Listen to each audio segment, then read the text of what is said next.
Welcome to the Fabulous 50s and Beyond. I'm Jim Pollard, co-host with my wife, Jeanetta. Our program today is one that I hope you will pay particular attention to. There are a lot of scams and frauds going on today, especially in the senior community. We're going to be talking about that in our show. So you stay tuned and we'll be right back. And he'd say, go with what you got. Start from where you are. Give it your best shot. Keep reaching for that star. Get in the race, keep your own pace, keep moving and never stop. Just go, go with what you got. Welcome back. I'm Jim Pollard, co-host with my wife, Jeanetta. Our guest today is Malinda Elrod-Baltz. Malinda, good to have you with us today. Thank you. As we discussed, as we were setting up the show, we talked about there's so many frauds and schemes that are going on today, especially in the senior community. And we've discussed before that it's probably because we seniors are more trustworthy and more gullible, I guess. Well, yes, a lot of scammers, especially over the last 3 or 4 years, we've seen a lot more where the scammers are aiming their attention toward the elderly. They are more, and just senior citizens, I'm not calling anyone else. You're more vulnerable because you are more trusting. They're using more technology, which a lot of time seniors are not as current on the different technology that is available. So it can really, unfortunately, make a lot of our senior citizens targets. What are some of the things that the seniors really need to be aware of and look out for right now? Well, one of the biggest scams that we have seen, and it's been all across the United States, has been the grandparent scam. When it originally came out a few years ago, the victims were only contacted by telephone. Now they're being contacted by telephone, the internet, over social networking sites, and by cell phones. You'll have scammers who will do their research on the victim they're going to be contacting, find out about them, personal information about them, personal information about their family, and they will make a call to them or reach out to them posing as a family member, usually a grandchild, and will appeal to them that they are traveling and they've run into a problem, either being arrested or being in a car accident, and they need money. A lot of times the victims will not check to see if it's valid. I mean, they are really good at having the personal information and convincing the victim, so they will give them information where to wire money. Usually it's at least $3,000 they'll ask for first, and if they are successful in getting the victim to send money, they will try again, and a lot of times they're successful more than once before the family member realizes that their grandchild is safe, is not even traveling. So we heard about that. I think one man got taken twice. Like you said, you know. Yes, a lot of victims are taken more than once. One time, and then he paid again. And well, they know that people care about their family members and want to rush to make sure that they're going to be safe, and they have enough information to convince them that they are the actual grandchild. So we really encourage that if you receive either a phone call or somebody even coming on your Facebook account, you know, they can have a picture of your grandchild and post it and make it look like their site and reach out to you. Call your child or the grandchild if you have a way of contacting them. Verify that they're whether or not they are traveling abroad, and then try to get more information, you know. But instead of taking the money, which as soon as it's wired, the person that picks it up will immediately take that money and ship it out of the country. They have done enough research that they know what the personal information on the grandchild, and they even get fraudulent identification cards with their own photograph to go and be able to pick up the money, because you have to have a photo ID to be able to pick up wired money. So, and then the money's gone, just like that. Yeah, and when it's gone, it's gone. It's gone. They ship it out of country, and it's just impossible to trace.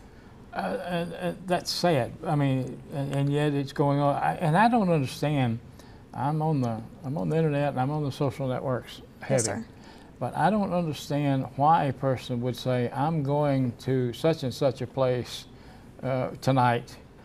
If I tell anybody, I'm going to tell them where I've been. I was there yesterday. I'm not going to be there tonight, because then if somebody's following you on your Facebook or something like that, you're wide open for a robbery. Oh yes, that is one of the worst things that is now available to the public, and especially a lot of times now elderly people are using the social networking sites and are checking in, checking out, and a lot of times kids are too. Like you said, people are saying, well, I was just at such and such, or I'm leaving my house and going to the market or whatever. You're leaving your house wide open. And now they've got these location maps that Absolutely. pinpoint right where you are. I mean, Absolutely. where you are posting from or where you are. Yes, these smartphones, a lot of people don't know too, they'll have information that you can, if I wish people would do, actually turn off. That when they take photographs, people who would want to do harm to you can go in, take those photographs that you've posted, and they can see where it was with GPS coordinates, where it was that you were when you took that photograph. So they can know more about you. They can know more about the places that you've been. Yes. I mean, and if you took the photograph last week, they can still tell that's where you were. Yes, they can. That way, when they're researching you, they can be building up information about you. That's usually something that is really targeted, especially towards the youth, for predators who would want to go after youth. But it can be used against anyone. Wow, so. I knew there was a thing that came out a few weeks ago about the tracking part of it, and that you had to go in there and turn it off. But I didn't know it was that way with the photographs too. Yes, and you can disable that on your phone. There is a provision for doing that. Yes. You and know, I really stress for people to do that. So. Maybe we need to have an instructional class on stuff like that too. You know, but it's so much. And as we've said, the older generation, we are getting more tech savvy. Not that we're getting real tech savvy, but as far as social networking and things, because we are a mobile society. Absolutely. And grandkids may live in California or Florida or wherever, and we want to stay in touch with them, so we do that over the internet, and a lot of times it's through a social group, and that just leaves yourself wide open if you're not careful. Yes, it does. It's unfortunately those who, like I said, would do ill towards someone else, they stay a lot more up on technology than others, and they're going to use any devices out there to see what they can do to manipulate others and make them their targets. I don't think the young people have any idea, some of them, of how dangerous the internet can be. They don't, and that's one reason why at our agency at Paducah Police Department, we do go out into the community and meet with youth, meet with their families, meet with teachers to let them know what's out there, what to avoid, how to protect themselves from being victims. And I also do that a lot of times. I'll teach classes to the seniors in the area and try to stress to them the same thing and how to teach them to not become a victim. So there are safeguards and protections that they can do to protect themselves. Yeah. Yes, and the simplest one is to just not share personal information with anyone. And especially if you're on the internet, you don't know who you're really talking to. You might think you're talking to a family member or a friend, but you don't know for sure. That's an interesting thing, something that just happened to us yesterday. I hadn't told her about it. I told her what happened yesterday, but I haven't updated her. I got a friend request from Melissa Gates, Bill Gates' wife, supposedly. Oh, wow. And it looked very valid. I mean, they had pictures from the foundation, they had pictures of the foundation and different things there. Well, late last night, early this morning, I started getting messages that from a lot of my other Santa friends that this particular person was targeting the Santas. If you're in the Santa clique on the Facebook, you'd almost think the Santas have taken over Facebook, but they haven't. But there's a lot of Santas on Facebook, and this person was targeting the Santas on Facebook. And one of them had the time to do some research, and this person was actually not only messaging them, but IMing them, talking to them. Mm-hmm. And so we've come to pretty well figure out that that's a fraudulent person under the guise of Bill Gates' wife, Melissa Gates. And so, and that just happened yesterday. But that's the nice thing about people who are, even we may be old, but there's enough of us that are aware of a lot of this, that the minute something, and I told her it looked kind of fishy when it came in, but this one guy had the time, and he started really looking into it and finding out what was going on, because it looked like the majority of the people she was trying to friend was Santas. A lot of times when someone will do something like that, they're also trying to see who they can make as targets, not only for that, but to also upload malware onto your computer that could take all your personal information, especially if you do banking online. You know, they would have access to your bank accounts and all your other personal information, and can end up sending things that could destroy your computer as well. Right, and your reputation. Absolutely, Because absolutely. I did not know until I talked to someone. I have a brother that's in law enforcement. He's been in law enforcement all his life, but it was talking of how that a person can actually ride down the street and hijack your internet if you don't have it secure. Yes. And they can send or receive pornography and anything else, and make it, and it is coming through your router to make it look like you're the one that's doing it. Yes. And how this one guy got in trouble, and then he proved to him that it wasn't him. Somebody had hijacked him off of just right down the street, had hijacked his router and just set out front of his house and uploaded and downloaded anything they wanted to.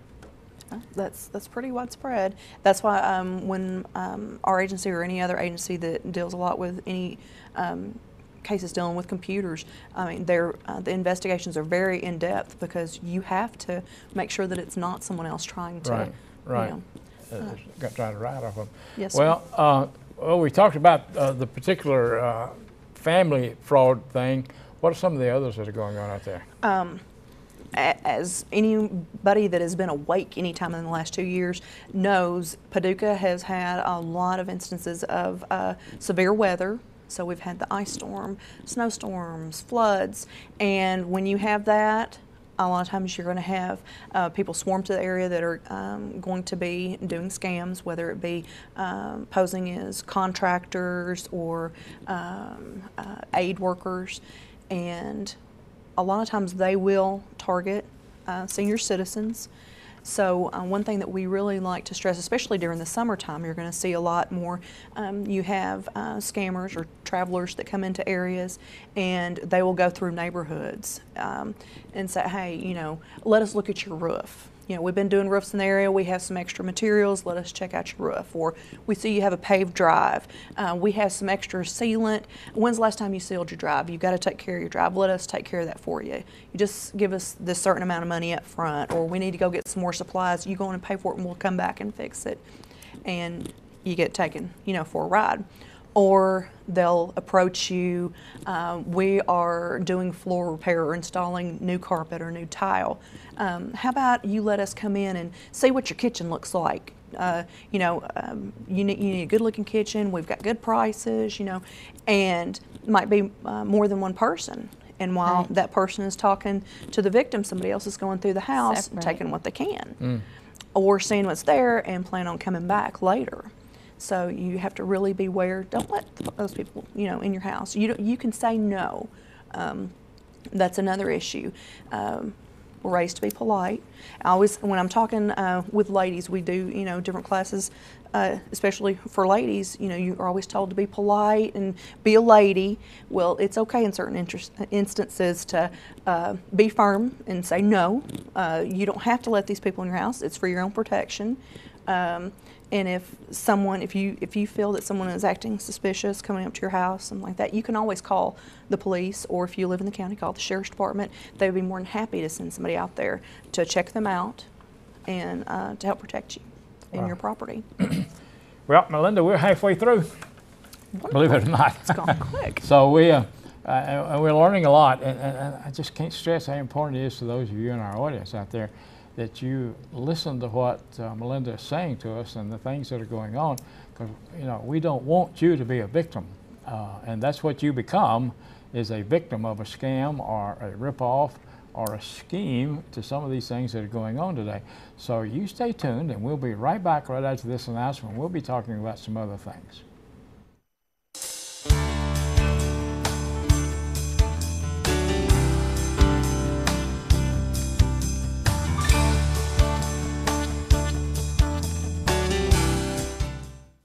We didn't have much to give then.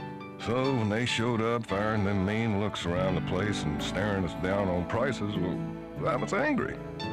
Didn't seem to bother my father, though. He had me load another bushel of apples in their trunk. I learned later on that this family was in need.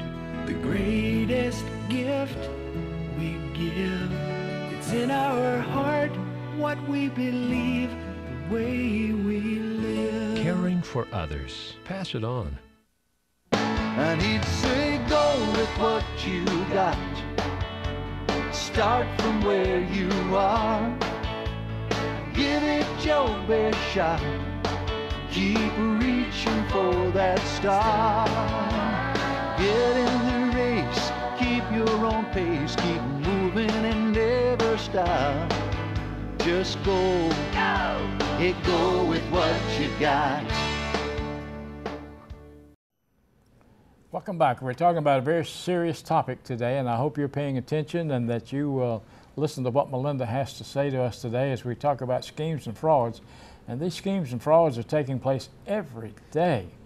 And some people are just being taken in and losing their money, losing their hard-earned money, their savings. And so you listen closely as we talk about the frauds and schemes. Our guest today is Malinda Elrod-Baltz, and she's with the Paducah Police Department. She's in the General Investigative Unit there.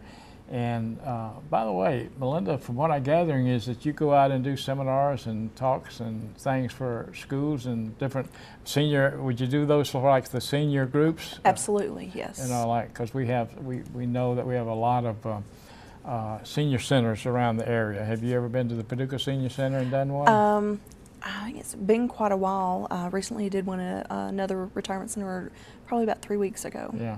So, you know, that's one thing that you out there can pay attention to. You can reach her at the Paducah Police Department, and that's 444-8553. Yes, and so that's just ask for Malinda Elrod-Baltz. All right, Malinda, we've talked about some things. Now, let's talk about some of the other things that are going on. You know, we had a friend of ours that years ago got taken by this Nigerian African scheme. Oh, yes. They cleaned her and her husband out. Yes, there are many variations on the Nigerian scams and the Canadian scams. Unfortunately, they are about impossible to be able to trace back and be able to do anything with.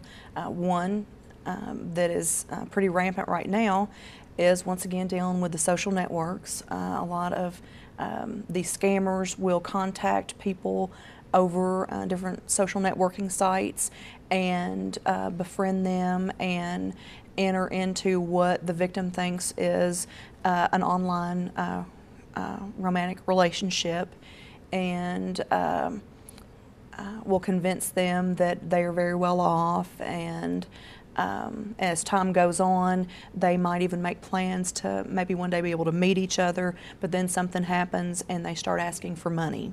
Or they'll tell them that they're in a business venture and want to know if they can't liquidate some of their funds for them by sending them some money wires, and they'll send them that or send them checks and ask them to cash them, keep part of the money and send part of it on to this other site. And the person, you know, if they're just completely taken away with them and trust them, they'll go to their bank, present these.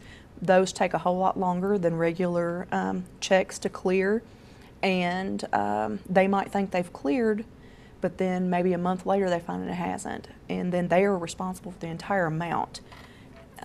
That's a question I wanted to ask, because I know that goes on. That's like John sent me an email and asked me to buy a TV for him.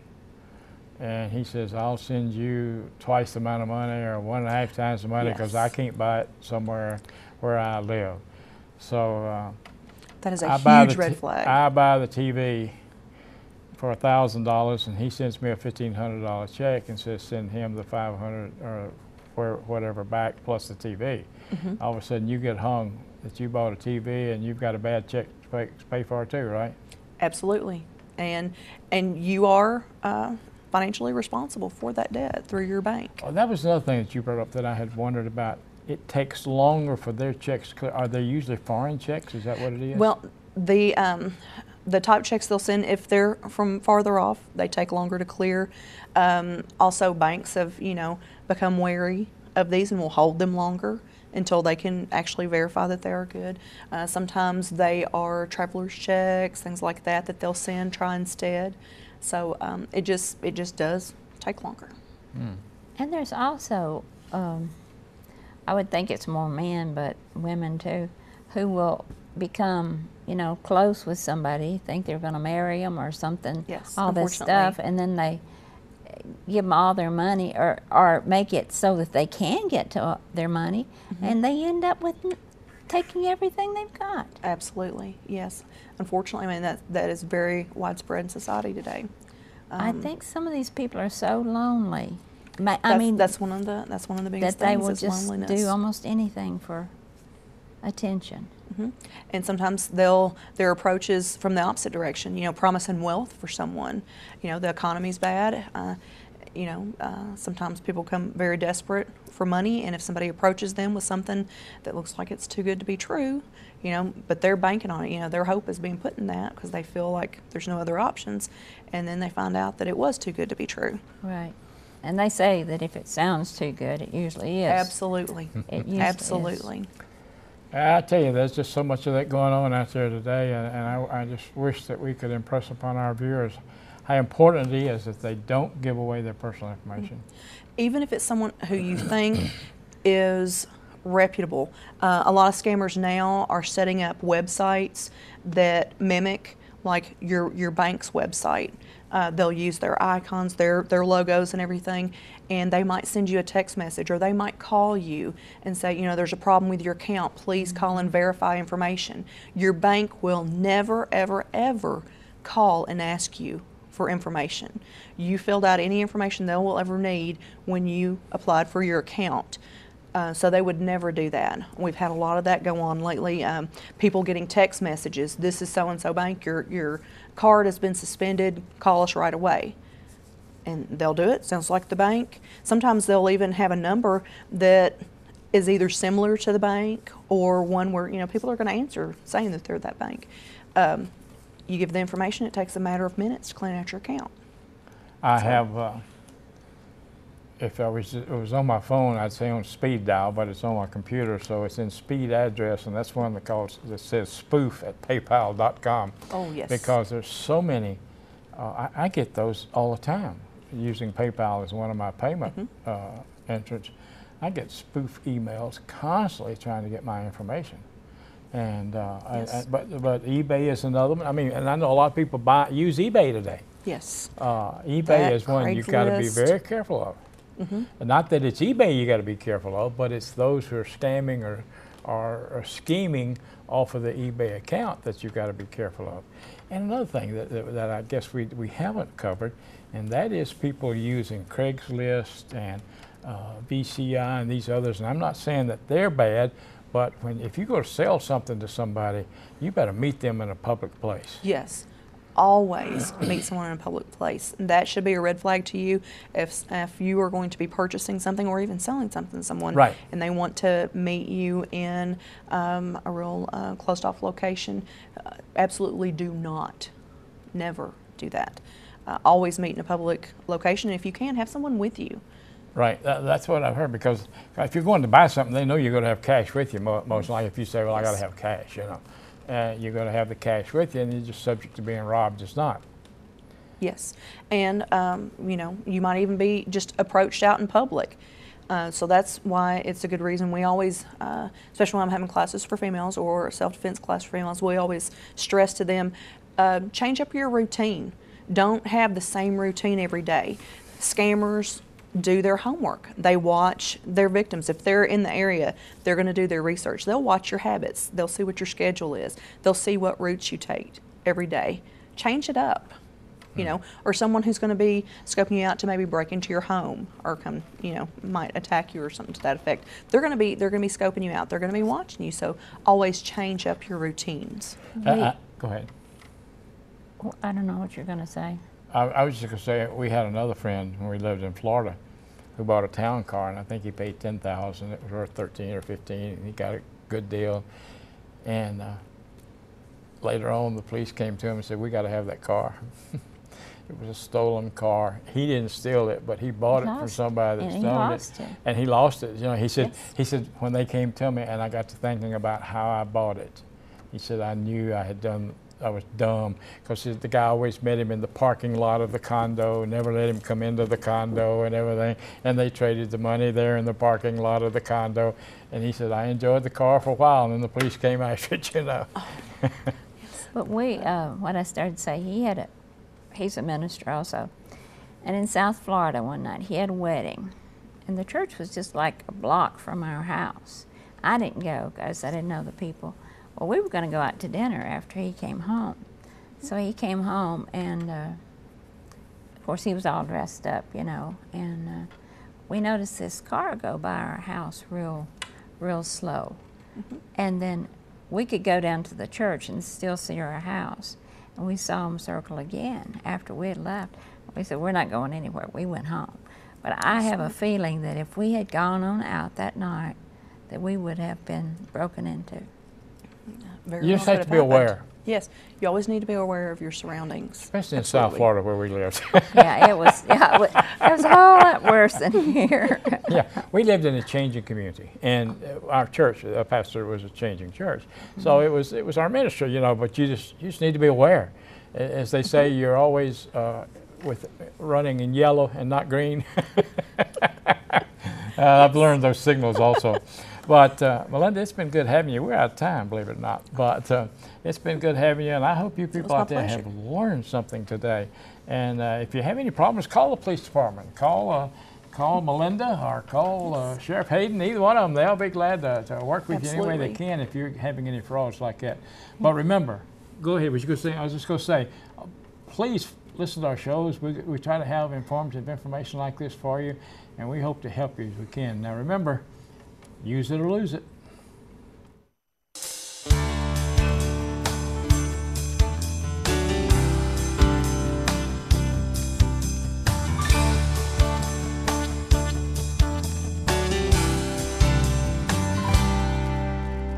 Can't see as well as I used to. Can't run as far or as fast. Sometimes I think that the old me is becoming exactly that. But when I start thinking of all I don't have, that's when I tell poor me Beethoven was 50 and deaf as a post when he wrote his Ninth Symphony. And he'd say, go with what you got, start from where you are, give it your best shot, keep reaching for that star.